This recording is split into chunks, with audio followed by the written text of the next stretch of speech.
the fear and horror of destruction and cruelty which came out of the Russian Civil War affected all of European politics. I mean, it was definitely the birth, if you like, of the Nazi or fascist movements as a result of the horror of what had happened there.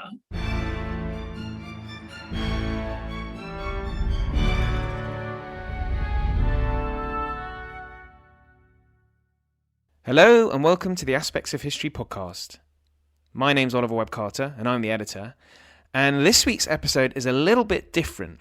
I've actually subcontracted out our interview to Robert Lyman, who has interviewed Antony Beevor. Now, Rob is a great friend of the show, author of the wonderful A War of Empires, and he has discussed with Antony Beevor all about his new book, Russia, Revolution and Civil War, 1917 to 1921. Now, first off, Rob and I introduce the interview, and then we just wrap up at the end as well. So I do hope you enjoy it.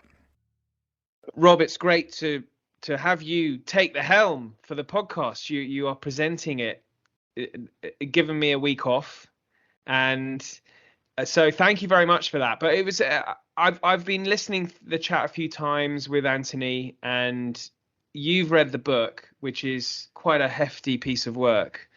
And so for our listeners, Rob Lyman, who I'm sure our listeners have already heard your brilliant chat with me on A War of Empires, the war in the Far East. So you're a firm friend of Aspects of History.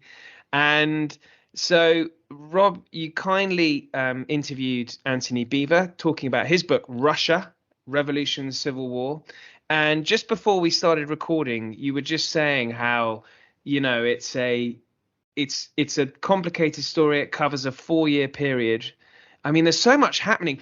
It's funny talking about this. I'm currently reading a book on the Anglo-Irish Treaty of 1921, and you've got an Irish Revolution happening around then as well. So yeah, there's a lot of happening. But this book covers a crucial part of the 20th century, if not the most crucial part of the 20th century. Well, I think that's absolutely right. I was struck by quite a number of things when I read the book. In fact, I read Antony's book twice before I interviewed him, and I hope everyone finds the interview interesting.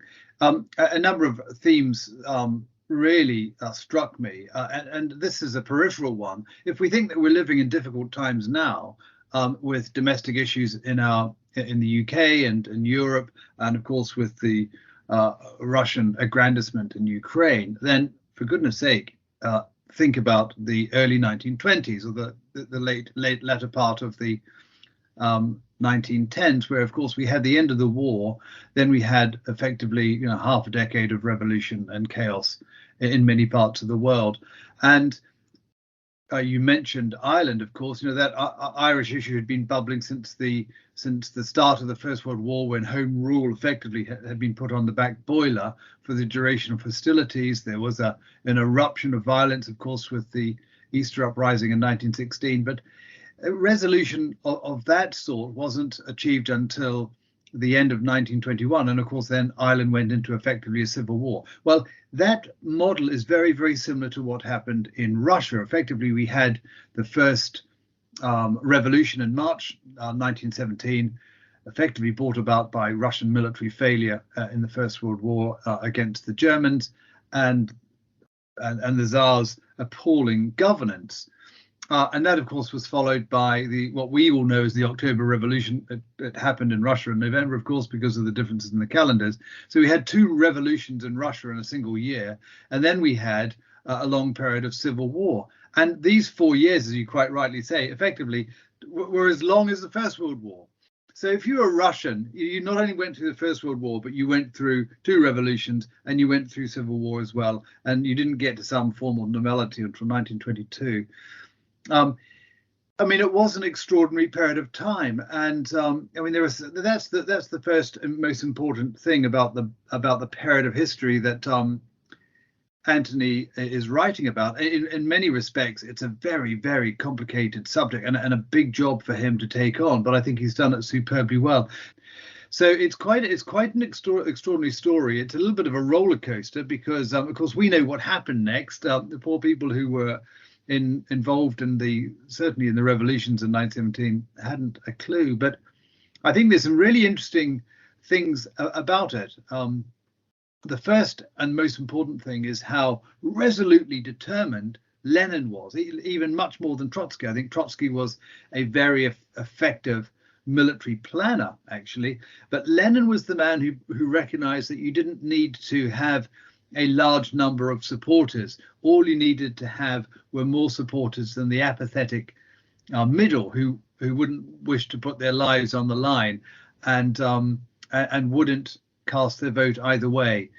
And that's a big lesson from 1917. In order for, and people ask why the Bolshevik revolution worked, it was because the liberal provisional government basically failed to make any sensible decisions and take control of the country. All countries need to have a modicum of control and to feel that they're in safe hands. That was completely lacking after the Tsar stood down. The whites were determined, if we can call them at that early stage whites, they were determined to retain their prerogatives, their land and their wealth and all the rest of it. And they wanted to preserve Russia as a Tsarist entity. Of course, the Bolsheviks didn't. So that's the important thing. I mean, the provisional government failed. It was riven by, I wouldn't say intrigue's the right word. Indecision is the right word. It just couldn't make its mind up. And it's a salutary tale, really, for governance in complex and fragile situations. It's quite remarkable. Well, as someone whose name I forget now once said, it's often better having any government than no government. And I think Russia in 1917 is a really, really good example of that. But I'll just finish the introduction by making another point. And that is page by page. I mean, it's really quite extraordinary, quite a big book. I think it's 500 odd pages. But who am I to complain about big books? Page after page is a story replete with horror and tragedy and human trauma. It really is the standout feature of this book. And I didn't get the chance to ask about the nature of this horror, but you'll be able to see it as you read it through. It just does seem to me that civil war creates greater terror. War between the same tribes and the same communities creates greater terror, actually, than state-on-state war, and that was a real theme of the book, and it is absolutely horrifying. Not just the slaughter, but the way in which people killed each other. It's quite extraordinary, and there's no let up. Let me warn you now. It goes on and on and on.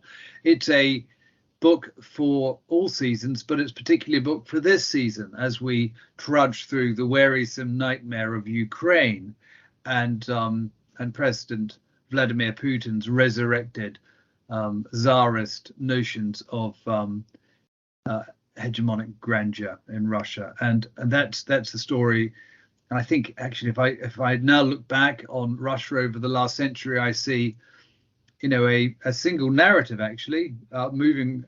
We're talking here about changes of governance and civil war. We're talking about a pretty clear line between the Tsar back to Peter the Great and then onwards to Putin, with a little bit of a Stalinist stroke communist hiccup in between. I'm exaggerating for effect, but Russia hasn't much. That's my point, and it's very sad to see. But it's a reality of the world in which we live. But a great book, quite an extraordinary book, a book that I couldn't put down. Once you've got into it, you need to be able to stick with it.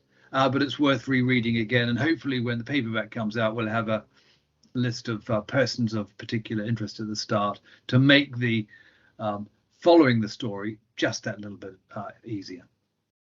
Okay, great stuff, Rob. Thanks for that. I will now hand us over to you and Antony. Fabulous. Enjoy.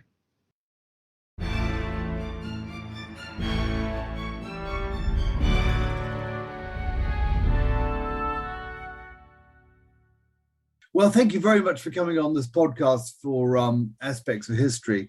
It's I I've just finished reading the book, and I need to go back to it again because it's a little bit like a fruitcake, isn't it? It's absolutely full of amazing stuff, and it's quite an extraordinary experience. I've been thinking over the last couple of days what have been my feelings about what I've picked up from the book, and there are quite a range of them. So I'll just start by saying that you've written a really remarkable story of the disintegration of Tsarist Russia and its eventual transition after 4 years of civil war into the USSR, following the triumph of a cabal of Marxist revolutionaries who used chaos to seize power. And I think the way in which you describe the chaos of the whole period is really quite profound.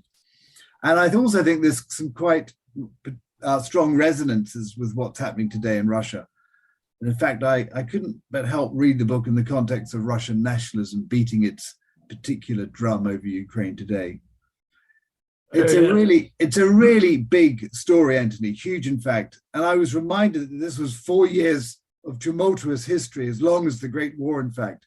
And I wonder whether you could just start by giving us a feel for the sweep of events between 1917 and 1921. Well, that in itself is a very tall order. I think the most striking aspect of that particular period and of the revolution and civil war is that it probably was the most influential conflict of the early 20th century, for the simple reason that the fear and horror of destruction and cruelty which came out of the Russian Civil War affected all of European politics. I mean, it was definitely the birth, if you like, of the Nazi or fascist movements as a result of the horror of what had happened there. While on the left, of course, there was the fear of counter-revolution and Nazi fascist crushing of labor movements. So the whole process, the whole chain of events and chicken and egg developments which came from that particular period are actually even with us today. And we're seeing it even though we're now seeing more of a split between authoritarianism and democracy. That has taken over, if you like, from the left versus right of the 1930s, but it's all part of this process of evolution. And funny enough, I'd always wanted to write about it. My first attempt, which thank God was thwarted, was actually back in 1990, when I was persuaded by my publishers actually to do another book instead. And I've always been grateful for that because I simply wasn't ready for it at the time. And also because the archives weren't open at that particular stage.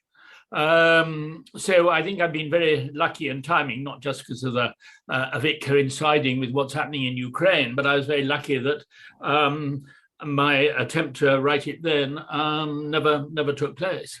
Yes, but, I do. To give an idea of that particular period in one go is hard. I think people at the time, even in 1916, were predicting that revolution was bound to come in Russia. The question was, would it come after the end of the First World War, or would it come during the war? And of course, it came during the war, as we know. And it was this deliberate attempt to undermine the defense of the Russians on the Eastern Front by Lenin, which actually was one of the most popular parts of his whole program. And this is where the provisional government failed to see the dangers and the way that it stood no chance really against that particular argument. Of course, Lenin's promise was one which was completely dishonest and misleading, because in fact he was planning to turn what he called the imperialist war into an international civil war. Just as he promised the peasants the land when he had no intention of allowing them the land, it was going to be nationalized. And the same, of course, for workers in the factories. So basically, we see the Soviet Union being basically born in lies. Should we say that the tendency to avoid the truth is something which has certainly continued ever since, coming from the Kremlin. fascinating things that come out of that. Let's just pick a couple of them up. We'll come back to Lenin in a moment, but I want to start with this point you've made about the way in which Russia views its history. And I was wondering whether you would have any idea what Vladimir Putin would think about the way in which you've presented the story of Russia's history, because you've presented a story that's clearly factual, but very clearly explains the roots of Lenin's purpose and the way in which he lied his way through, with Trotsky and Stalin as well, but primarily this was Lenin's program, lied his way into power. And so what's the relationship between the way in which you have told the story and the way in which Vladimir Putin is using history to tell a very different sort of story of the birth of Russia? Well, Putin's one, of course, is a grotesque distortion of history. He takes it back, often even to, not surprisingly, the Mongol invasions of the 13th century and so forth. But that is to spin the whole idea of Kievan Rus and the idea that the Slavic states are forever bound together and in fact should never be separated and so forth. But when he gets to the Russian Revolution, we hear this bizarre idea, of course, from Putin that he blames Lenin for allowing that particular moment of self-determination, which actually lost them Finland. It didn't lose them Ukraine at the time, simply because the Red forces were very much more powerful in that area. Lenin, of course, in a fairly cynical way, had felt that to avoid the label of Great Russian chauvinism, the Bolsheviks should permit the idea of self-determination on the grounds that we shouldn't worry about that too much, because with world revolution we'll still be dominating them anyway from Moscow in the future. That, of course, didn't work out. That was one of his most fundamental miscalculations, as we saw in the Russian-Polish War and the idea of trying to break through all the way to Berlin and Europe to set Europe alight in revolution. So Putin gets, if you like, Putin gets that wrong. But his main idea, his main argument is incredibly convoluted, to say the least, if you can even call it an argument. It's actually a complete total distortion, the idea that somehow Ukraine has become Nazi.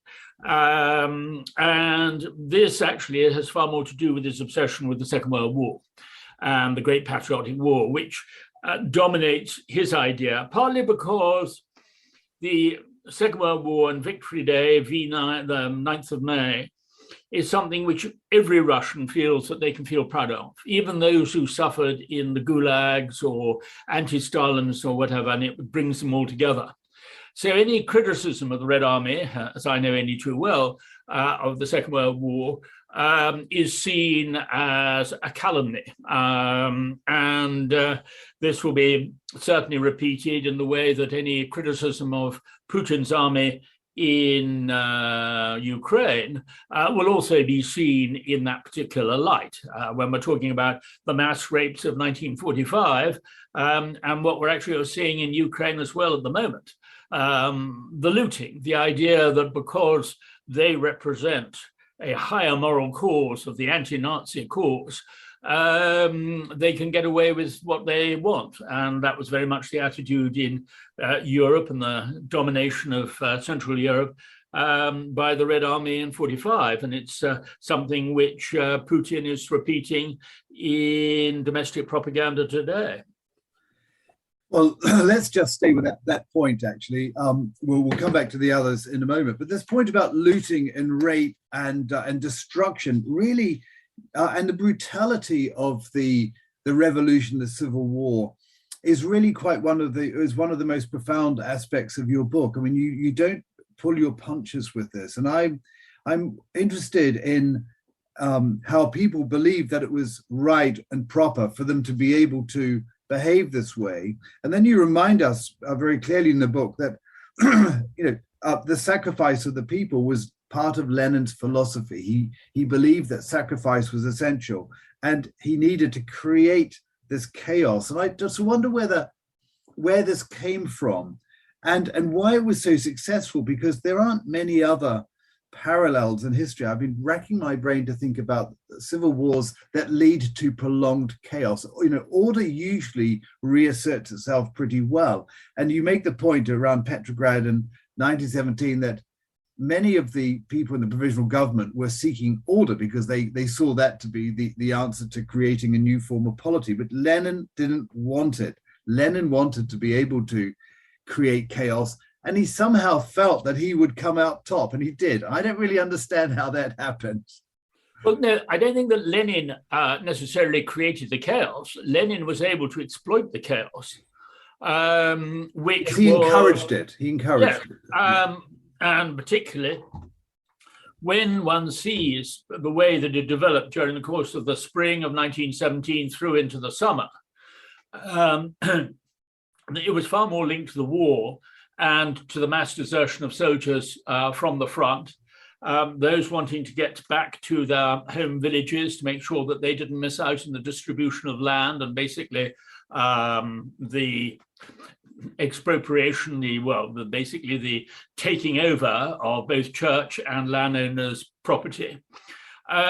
What Lenin wanted out of all of this, of course, was the destruction of the past, to make it irreversible, to make the revolution irreversible. That was the main point. And he used or encouraged the idea that the peasantry, which the left socialist revolution is referred to as the infantry of the revolution, as well as obviously the proletarians of the industrial workers, would basically smash the system and open it up and make it impossible for the old order to return. So that was, if you like, the most radical aspect, which actually even terrified some members of the Bolshevik Party, some of the even members of its Central Committee at the time. The whole idea that they were going to create a completely new world, the new Homo Sovieticus, the new man, yes, who was going to live in this particular world. And that's why I'm in the book, in a way, with Shklovsky's use of the old Russian folktale about the devil's apprentice, who believes that he can burn up an old man and basically restore him to youth. This was very much a powerful metaphor for what Lenin and basically the chief ideologues of the Bolsheviks at the time believed was their mission. But it was a totally reckless one, which was going to sacrifice huge numbers. In the end, we see nearly, in fact, probably more than 10 million deaths resulting. Yeah. So that, I think, was very much the degree. It was totally unprecedented in history. It went way beyond the French Revolution. I think that's why this is such a profound story and such a staggering one, that this isn't just a revolution and a civil war. This is a turning upside down of the world as we know it. And we just get a really very strong sense from your book that Lenin had this very clear view about what he wanted, and the left socialist revolutionaries and everyone else in the provisional government, of course, in the early days, had no idea what trajectory he was on. And it just seems quite extraordinary that he managed to do it and weave his way through that particular chaos to achieve his end game. But it really is quite an extraordinary story. I was also wondering, actually, I know that, you explained by 1920 and 21, of course, the Red Army is very strong, and large numbers of peasants joined the Red Army as opposed to other groups which they had that they could have joined. Why was it that the Red Army was actually so successful ultimately? Was it simply because it was bigger? Well, it had huge advantages. One of being based really on Central and Western Russia, and therefore had the advantage of internal lines. So the whites in Siberia, Admiral Kolchak; in the south, General Denikin; and in the northwest, General Yudenich, were never able to link up. They were never able to coordinate their attacks or anything like that. But in manpower terms, the Reds had the large cities, really, of northern Russia. But their main advantage was actually the hatred for the whites by most of the peasantry, who were afraid that they would lose the land which they'd gained in 1917. Many of the whites, in fact, behaved appallingly in the way that they were trying to take revenge for having lost their property and wanted to turn the clock back. Those were very much the Tsarist officers. But the other part of their coalition really were the right socialist revolutionaries, and there was bound to be a fundamental incompatibility. I mean, it's very striking the way that one compares it to the Spanish Civil War, where there you have the internal divisions on the left, unable to face up against Franco and the unified command of the nationalists. Here we have the opposite, where we have the left, which has the unified command under Trotsky of the Red Army and Lenin, and shall we say, a very fragmented alliance on the right of the whites. The real advantage of the Reds, and this is where Churchill was shaken and couldn't believe the sudden turnaround in 1919, when it looked as if the whites were about to capture, advance on Moscow. And suddenly the Red Army is much stronger than the whites. This is partly because the way they were hated in the rear areas had led to lots of risings and revolts. There was the Makhno insurrection in that crucial area of eastern Ukraine in the Donbass, which we're reading about so much now. And the Reds were much more intelligent in the way that they offered a complete amnesty to all of their deserters, because basically both sides, they were losing huge numbers through desertion. But they offered an amnesty, and a lot of the nearly sort of 500,000 returned to the colours to fight, because they knew perfectly well that a white victory would actually strip them of the land. So even though they hated the communists in many cases, they would still return to fight. And this is where suddenly the victory over Kolchak in the east, combined with this surge of re-enlistment, gave them the vast advantage in that crucial moment of the turning point of the war in the autumn of 1919. Yes, and it was very interesting how the Red Army was able to dominate then, and yet failed to achieve victory in Poland for very different reasons. I think that's absolutely right. I was really sort of surprised at how disjointed and played out the whites were. They focused around a number of individual Tsarist officers who didn't actually last the course in most cases. Is it just naivety on the white side? Did they think they'd be able to replace Tsarist Russia with something very similar without the Tsar, or were they just trying to preserve what sort of security they could achieve for themselves? What was their game plan? I think it was anger, resentment, and obstinacy, basically. A belief of eternal Russia, a belief in the Russian Empire, and I mean, one of their major geostrategic mistakes was to refuse the alliances which they needed to win, which was an alliance with Poland, with Finland, and the Baltic states. But in all cases, they'd been former parts of the Russian Empire, and in their totally blinkered way, they made no attempt to conceal their views that they should return to a Russian Empire at the end. So as a result, to Churchill's frustration, these potential alliances, which could have unseated the Bolsheviks if they'd been timed or handled properly, never came to pass. Yes. I mean, the other interesting thing was that did surprise me, not knowing a huge amount about Trotsky, was actually how adept he was as a general. I mean, I was intrigued to find that the turnaround in Petrograd in 1919 was actually caused by Trotsky getting there early enough and persuading the otherwise defeated members of the Red Army and the populace that actually they could turn Gagarin around, and they did. It was quite remarkable. Well, he was a great actor. He was a great actor, and he loved his moments of drama, and he certainly milked them to every opportunity. Yes. This is a little bit all over the place. I had actually started my questions with 1912. So we'll go back to that in a moment, because I think what we need to just have a quick chat about is where all this began. I love your first chapter because you describe it as the suicide of Europe. And I just get a real sense here of people not understanding the unexpected consequences of warmongering. And I think, the way in which you describe the early days of pre-Great War, so 1912, 1913, this great nationalist fervor for an expression of Russian nationalism, it makes me go hot and cold when I think about what's going on in Russia today. And the parallels really are quite remarkable. So can you explain why it was that that Russia generally, in general terms, was so enthusiastic for war in 1914, and yet why was it that the Russian army collapsed so quickly? We're not talking about very long, maybe a year and a half, 2 years.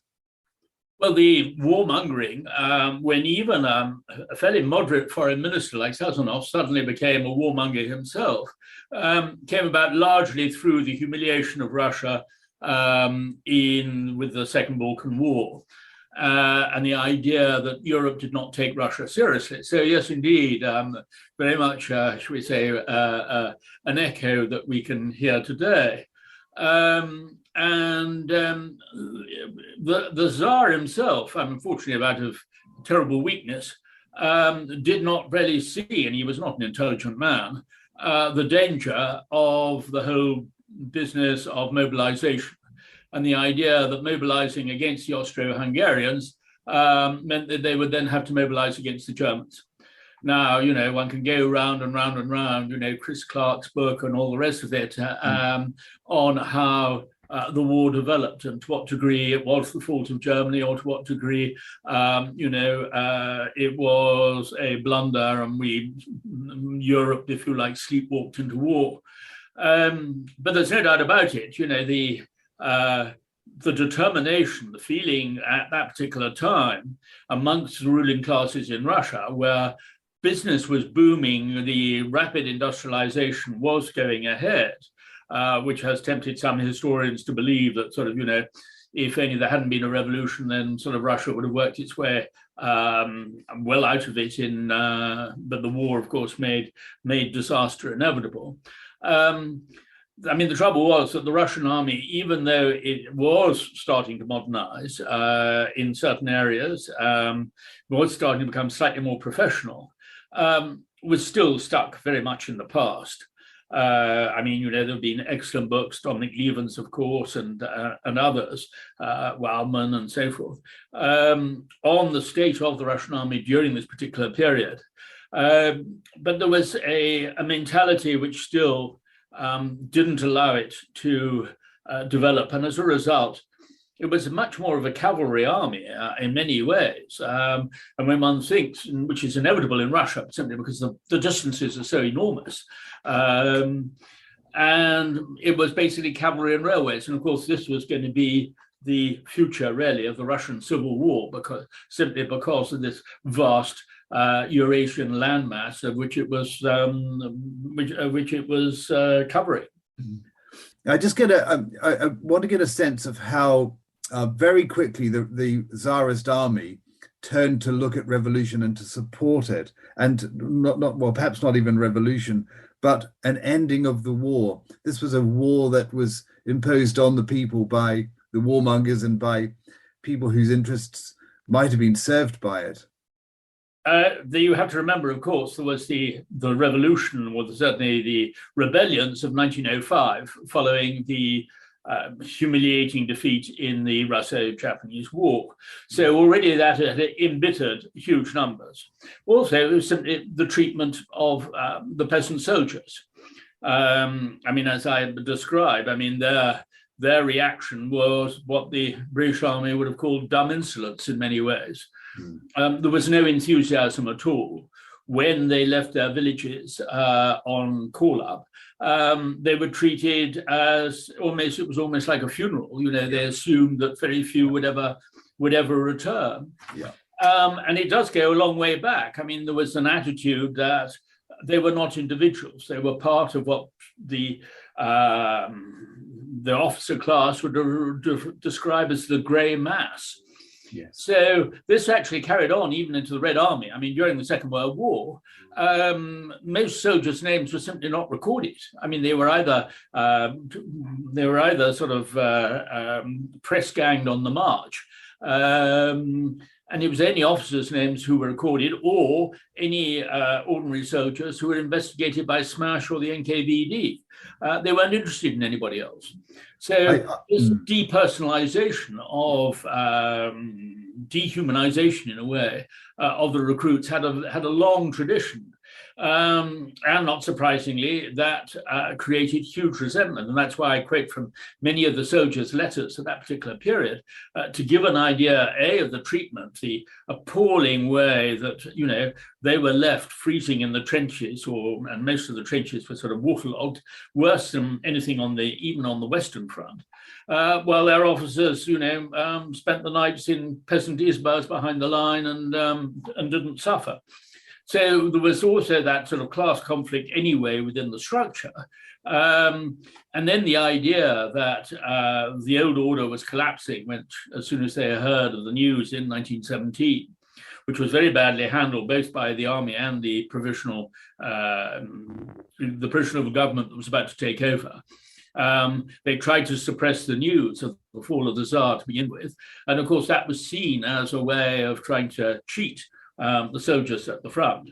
And not surprisingly, desertion started in the most unbelievable way. And that carried on developing throughout the course of the year. Yeah, it was quite extraordinary, some of the stories you tell of soldiers turning against their officers. And you used the phrase in your second chapter that the drift towards revolution was obvious to all but the willfully blind. And I think that that's a really significant perspective on the ruling classes in Russia, who just couldn't see what was happening. This large, as you describe it, grey mass of people who actually had their own agency and well led would behave very differently to the way in which the Tsarists they'd behaved under Tsarist Russia. I'm also quite intrigued at the importance of Petrograd through all of this. It was really the heart of the revolution, wasn't it? And how important Petrograd rather than Moscow plays out, and certainly the early days of the revolution. To what extent was control of Petrograd, control of the masses, control of the army, and control of the factories important in Lenin's agenda? Well, Petrograd was the capital, so it was bound to be the key place, because without control of the center of power, especially in a widespread, huge, vast, a sixth of the world landmass Russian Empire, you were not going to have any chance of securing power outside. So this is why it was both symbolic, but also physically important, and also because Petrograd had such a very large military garrison. Trotsky was wiser in a way than Lenin, I think, because he believed that only a very small proportion of the garrison would actually rise up on behalf of the communists. But where Lenin was probably more correct was to see that actually apathy was far more important. The many would just simply wait to see which way things were going. So a small determined band was probably going to be enough when it came to basically the November coup d'etat, or October coup d'etat, according to the calendar of the time. Petrograd was also important simply because that was obviously not just a seat of government, but also of the Tsar. That was the first symbol which really needed to be overthrown. But at this particular stage, even the Bolsheviks had no idea of whether they would actually be in power. or could achieve power at that stage. What they had to do was to see how a provisional government, which was basically partly liberal, partly socialist, when the two started to amalgamate, the two committees, if you like, the Petrograd Soviet, which was socialist, and the provisional government really of Rodzianko and later Prince Lvov, they found, of course, that they had no power, no control. With the collapse of the Ancien Regime and, of course, the police, the Haiti police, who had to disappear or were simply murdered or lynched in the streets, and, of course, the Haiti land captains in the provinces, there was no control. And this is why one has this outbreak of the looting, the destruction of manor houses and properties. And there you have a liberal government who basically has promised the Constituent Assembly of a democratic government, which needs to be organized and prepared for elections. Well, of course, that's going to create huge frustrations because it can't do anything in the meantime. It says all decisions have to be postponed until it's decided on by the Constituent Assembly. And this is where Lenin, and especially when it came to the army, was in such a powerful position by promising the end of the war, achieving huge support from that point of view, but also being able to exploit the inability of the government, then led by Kerensky, to achieve any meaningful measures at all. Yes, I think that sort of naivety really does come through very clearly. Let's just draw to a close and talk about the extraordinary treaty at Brest-Litovsk, which actually you describe brilliantly in the book. It's almost the original treaty, and the story around it reads a little bit like a novel. But I was intrigued at the point you made at the start of this, where you describe there being a continuum between the idea of the First World War and this revolution. Actually, this revolution, the Civil War, was the birth of European fascism. And I was struck that the treaty in with Germany and the Central Powers actually has a stream that runs through into the Second World War, to the extent that the Second World War was almost unfinished business. This dividing up of Eastern Europe at such an early stage. Well, the Treaty of Brest-Litovsk was, of course, Germany's greatest achievement in the First World War. And let's face it, it was something which marked entirely the plans of Hitler, because the Ukrainian breadbasket and the ability for Germany, if necessary, to survive against the rest of the world, providing it occupied that area and basically turned southern and western Russia into almost a slave state, was something which appealed so enormously to the expansionists after the defeat of 1918 and those who dreamed of a future German empire being reconstructed, but an Eastern German empire in this particular case. So it had a very, very profound influence, and I think something which which in sort of Western Europe, we've always tended to underestimate. And something, of course, which has marked modern Russian history more than anything, because of the way that the invasion of 1941 of Operation Barbarossa led on, let's face it, to the Cold War, because it was Stalin's trauma which made him determined that to control the whole of Central Europe through satellite states as an outer defense line. And that continuum from 1917 through to now is really quite remarkable. And we'll leave it there, but I think the impact or the power of this book is not just the story of 1917, 1921. It is the bedrock of the modern world as we know it, and you've described its birth, and we can only understand the political world in which we currently inhabit through a clear understanding of where it emerged from. And I think that's what you've done remarkably well. It's a book that we're going to be talking about a lot in the next few months, It's coming out at the end of May. I'm delighted to have had an early sight of it, an early read of it. It really is a remarkable achievement. But as I said, I'm going to go back and read it again because it is a fruitcake. It's so rich. It's full of some quite extraordinary characters and some bizarre things. But a lot of the themes are themes that we'll all appreciate from reading the newspapers today. We'll appreciate from understanding, what's going on in Russia and in particular in Ukraine. And it really does give a very helpful mindset to a view of the Russian mindset that we need to appreciate, rather than simply looking at what's happening today in a vacuum. We need this does anchor it very, very firmly in history, and it's a fabulous book. Thank you very much for it, and thank you very much for coming on this morning. It's a real privilege to be able to speak to you in advance of the publication of the book, and I wish you all the very best with it. Thank you very much indeed, Rob. Yeah, great pleasure.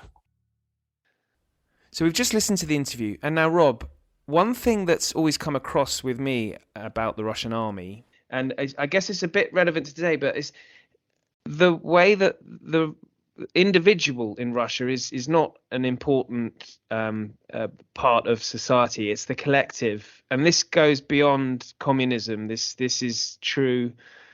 I mean, you get the impression it's true today, that it's all about this greater sacrifice. Because I think in their military, they don't bury their military dead individually either, do they? So even in death, they're all lumped together in a mass graves.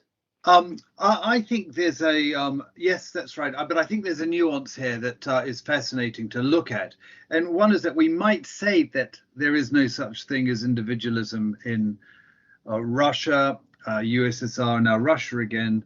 But I'm not sure that's entirely true. I think the way in which the Russian, the Tsarist, and then the Soviet, and then the Russian state works is to subliminate the individual. And they certainly work very hard to take the power away from the individual, because of course that then challenges their own power. And I think that's the point. I think if Russians had a voice and a choice, a truly free voice, then the individualism would rise to the surface, because that's how we're made as human beings. Democracy, for all its failings, does allow the individual to make choices in a way that in both Tsarist Russia and in the Soviet Union, and certainly in Russia today, most of those choices, or many of those choices rather, in a different way, are actually made by the state. And the whole story of the rise of Putin over the last 20 years has been a story of him and the coterie of ex-KGB officers who surround him, bringing power back to a state run by them, in which the individual is subliminated. But you do make a very interesting point about the Russian army, because this is a significant characteristic of the Russian army, and actually always has been, which is that the soldiers are effectively military slaves. They are almost like refugees from the old Tsarist regime of serfs. I mean, that's the best way of thinking about it. And it's very interesting in the Ukraine to see the way that Russian soldiers behave as well, because they don't have much of a head for decision making themselves, and they are treated appallingly badly. And you make the point about their graves, and in fact we all know now that when the Russian army invaded Ukraine, they turned up with vehicles that could incinerate bodies and just disperse the ashes. The soldiers, and we've seen this in the casualty numbers, just frankly aren't important. The Russian army today is an army of conscript soldiers with professional senior NCOs, sergeants, junior and senior sergeants, and professional officers. And that's very different to most Western armies, where all soldiers, officers, and other ranks are volunteers. And it makes a very big difference in your willingness to fight and die. In the former, it's done on the basis of professional pride and perhaps a little bit of nationalism and so on. In Russia, it's on the basis largely of coercion, which is, of course, why Russia is so dependent on the Wagner group of mercenaries. But, the whole book, of course, is a very clear exposition of how little people have got very little voice. I mean, the number of people who were killed, 12 million people, during this 4-year period is just absolutely staggering. Yeah, that really is. Well, Rob, thank you very much for that really brilliant interview with Antony, and I really look forward to when you're next on talking about your next book. And so am I, Ollie. Yes. So great stuff. Thanks a lot, Rob Lyman. Fabulous. Thank you.